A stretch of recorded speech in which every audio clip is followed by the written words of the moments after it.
Hello everyone, welcome back to the series of scoring 7 plus bands and I'm Ina, your IELTS trainer for today. Okay तो आज हम कुछ topic ऐसा discuss करेंगे जो बहुत ही कॉमनली यूज होता है, कॉमन मिस्टेक्स हैं। हम पहले भी कॉमन मिस्टेक पे वीडियो कर चुके हैं स्पीकिंग से रिलेटेड, बट उससे हटके कुछ और टॉपिक्स हैं।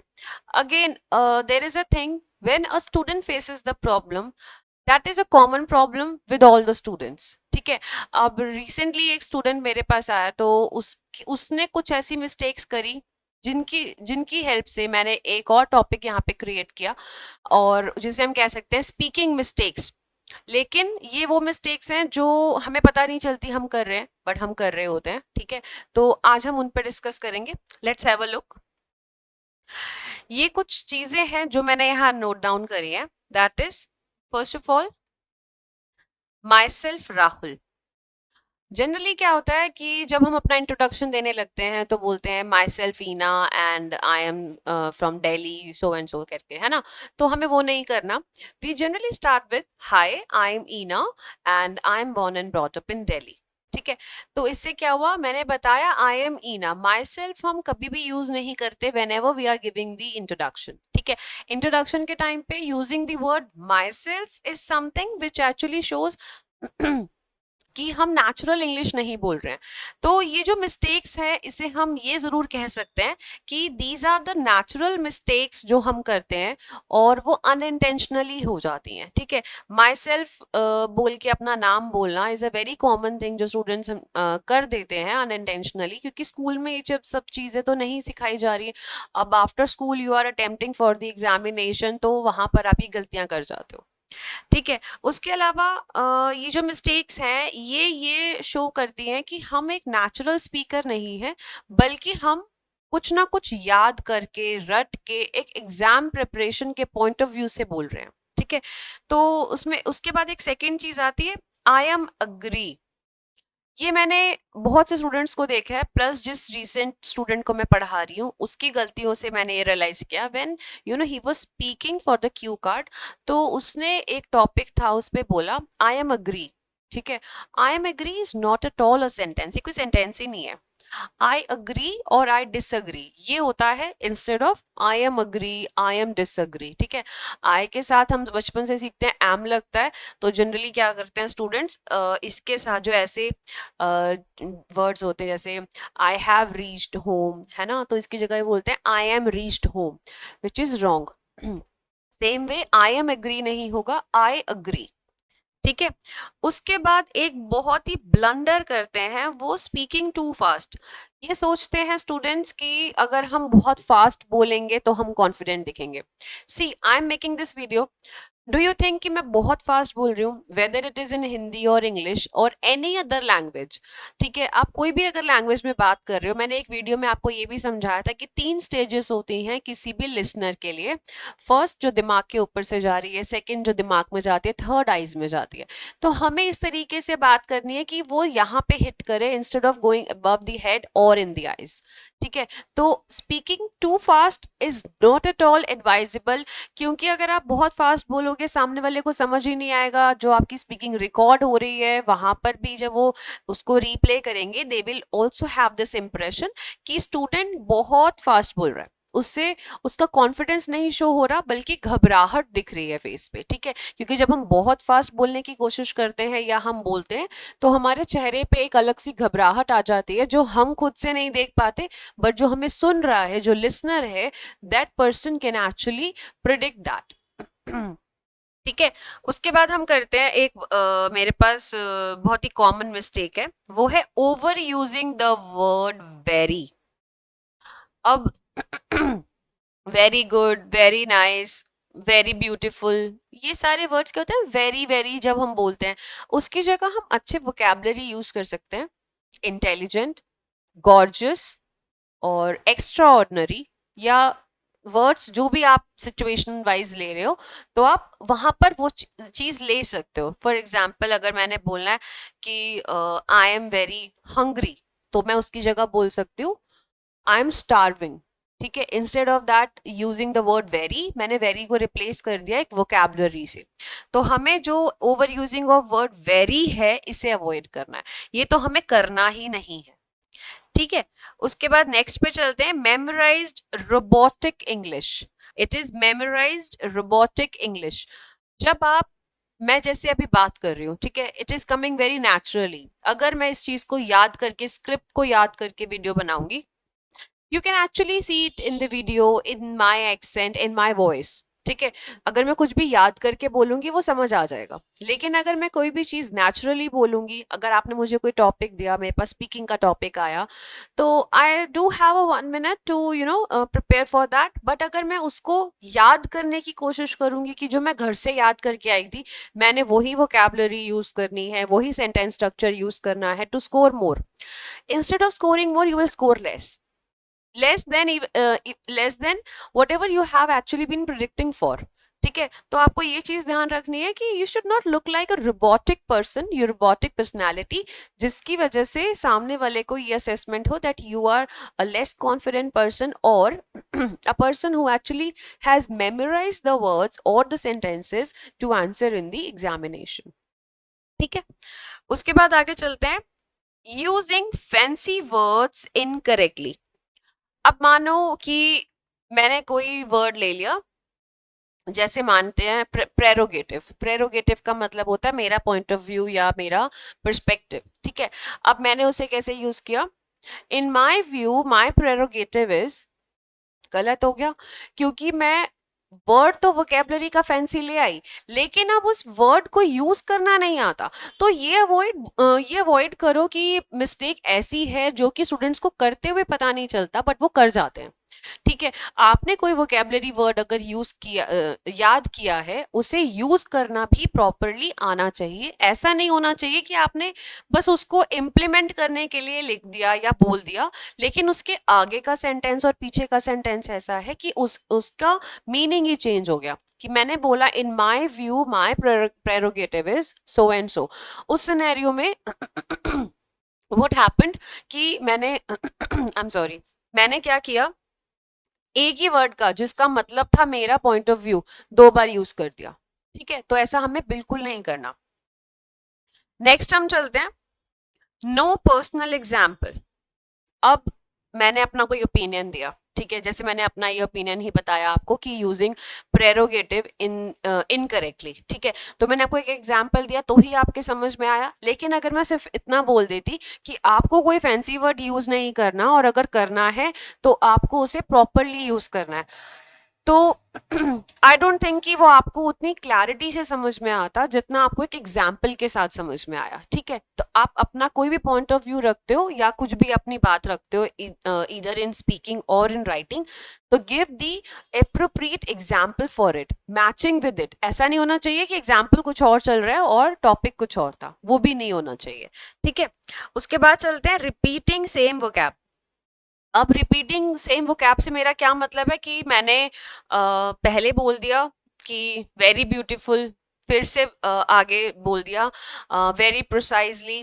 तो यूजिंग दी, देखो जो ये ओवर यूजिंग वेरी है ना, ये और रिपीटिंग सेम वर्ड बहुत ही कॉमन चीज़ है और साथ साथ चलती है, जो हमें रियलाइज नहीं होता बट हम वो चीज़ कर जाते हैं।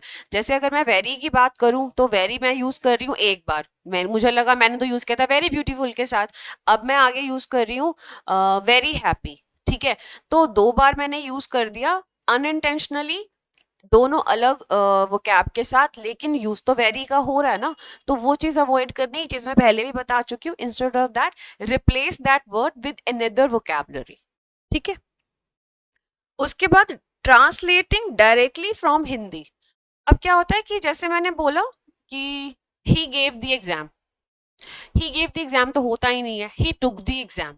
तो आई एम सॉरी, कई बार क्या होता है कि हम जब बोलना शुरू करते हैं, कई बार हम हिंदी में कुछ सोच रहे हैं, अब उसको इंग्लिश में ट्रांसलेट किया, तो इंग्लिश में कई बार उसका मीनिंग बिल्कुल एंटायरली अलग हो जाता है जो हम हिंदी में सोच रहे हैं। जैसे मैंने एग्जाम्पल दिया, he gave the exam, he gave the interview, तो हम हिंदी में तो बोलेंगे ना उसने इंटरव्यू दिया, उसने एग्जाम दिया, तो इंग्लिश में एग्जैक्ट नहीं होता, he took the interview or he took the examination, ठीक है, क्योंकि उसने examination को consume किया, right? So this is how it is actually explained in Hindi while we are translating from English to Hindi, कि he actually consumed the examination or the interview, so that's why he took it instead of he gave the examination. So if you are using it, I know 99% of people use that कि he gave the examination, he gave the interview, which is incorrect.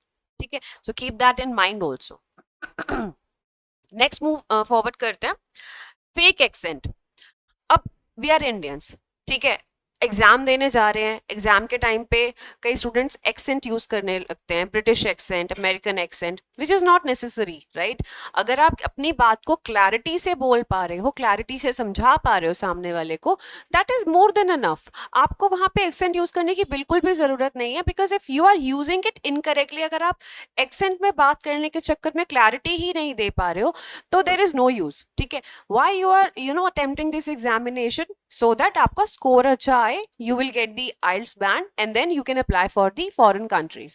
अब जब आप foreign में जाते हो, you have that culture around you and then people talking in the same accent, so you eventually grab that. but अगर आप सोचो India में रह के आप डिफरेंट एक्सेंट यूज कर लोगे, be it Canadian, Australian, UK one और USA वन, कोई भी एक्सेंट अगर आप ले रहे हो मूवीज के साथ, मूवीज से अडेप्ट करके, तो वो उसकी जरूरत नहीं है.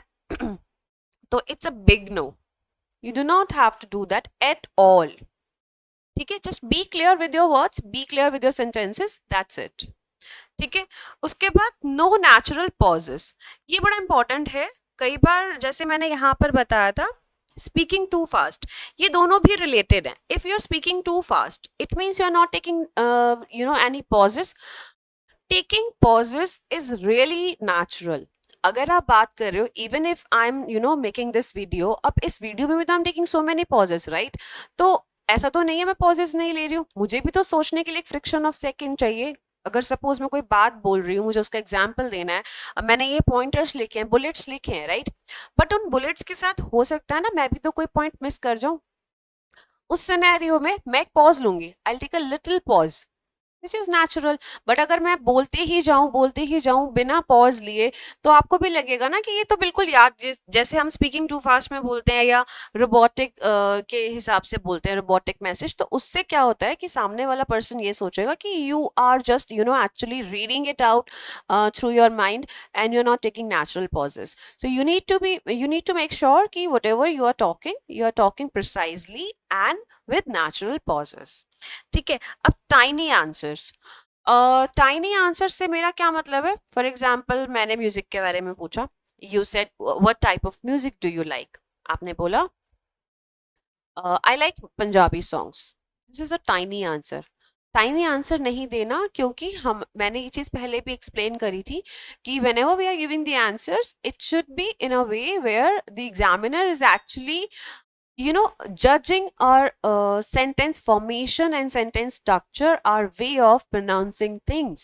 ठीक है, अगर आप इतना बोल के बंद कर दो कि I like Punjabi songs, उतना enough नहीं है. You can say Punjabi songs are very fascinating to me. Whenever I get time, I try to hear Punjabi songs more, as they are more energetic in vibes. ठीक है, तो इससे क्या हुआ, अपना एक फुल लॉन्ग सेंटेंस बोला, taking a little pause wherever it was necessary. तो उससे क्या हुआ, एग्जामिनर एक्चुअली उसको आपको हेल्प मिली किस चीज में, आपको जज करने में, आपकी सेंटेंस को जज करने में, ठीक है. नेक्स्ट चलते हैं, over using fillers. Over using fillers में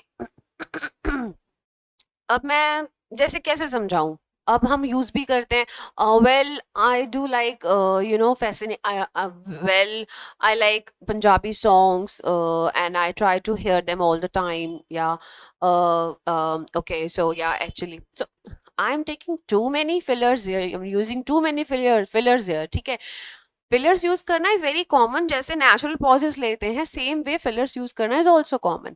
लेकिन उनको उतना ही यूज करो कि जिससे ऐसा ना लगे कि आप बहुत बार अटक के बात कर रहे हो. अगर आप इतना अटक जाओगे तो फिर वहां पे थोड़ा सा स्कोर डाउन जाने के आपके चांसेस हैं, ठीक है, तो फिलर्स यूज करो बट उतने ही जितने जरूरी है, रेलिवेंट है। हर सेंटेंस के बाद फिलर्स यूज हमें नहीं करना। ठीक है, फिर एक आता है last but not the least, monotonous tone. अब मैंने क्या किया स्पीकिंग करना शुरू किया, या चलो आप वीडियो के एग्जाम्पल से ले लो, मैंने वीडियो बनाना शुरू किया। ठीक है, अब मैं बिल्कुल ऐसे बात कर रही हूँ। रोबोटिक तो वो हो गया जिसमें मैंने याद करा हुआ बोला, मैं यहाँ पे याद करके नहीं बोल रही हूँ, लेकिन इट इज वेरी मोनोटोनस, है ना। इसमें क्या हुआ कि मैंने बोलना शुरू किया। Okay, so we will learn about speaking tips. Myself, Rahul, I am agree, speaking too fast, है ना, overusing very, memorize robotic English. There were no expressions at all. मैंने ना तो अपने फेस पे स्माइल रखी, ना मैंने इसमें हैंड जेस्चर्स यूज करे, ना मैंने इसमें too many hand gestures is also not allowed, कि आप बिल्कुल हाथ, I went there, I went that, I did that, I did that, है ना। तो ऐसे नहीं करना है। You just need to be, you have to use your hands but very precisely. It should not be in a way कि examiner सोचे ये तो बात हाथ से इधर उधर जाके कर रहा है, वो भी नहीं करना। मोनोटोनस का मतलब होता है आप बिल्कुल बोरिंग तरीके से बात कर रहे हो, एक ही टोन में बात कर रहे हो, विदाउट एनी एक्सप्रेशन बात कर रहे हो, वो हमें नहीं करना। We have to have a smile on our face always. ठीक है, चाहे फिर वो एग्जामिनेशन हो या एग्जामिनेशन हॉल से बाहर, हमें हमेशा अपने फेस पे स्माइल रख के बात करनी है। प्लस जो भी एक्सप्रेशन आप अपने स्पीकिंग क्यू कार्ड के साथ रिलेट कर रहे हो, suppose it is related childhood memory, तो वहां पे आप थोड़ा सा इमोशनली अटैच भी हो जाते हो, तो you can use that tone as well. ठीक है, but very precisely, it should be in a way कि जहां पे एग्जामिनर कैन जज your personality and your speaking skills. ठीक है, तो it should not be like in a boring way, या जिसमें आपका कोई एक्सप्रेशन नहीं है। ठीक है, so that's it for today. I know these are very common things, but अभी रिसेंटली एक स्टूडेंट के साथ ही I experience these points, so I thought why not to share it with you. So thank you for watching.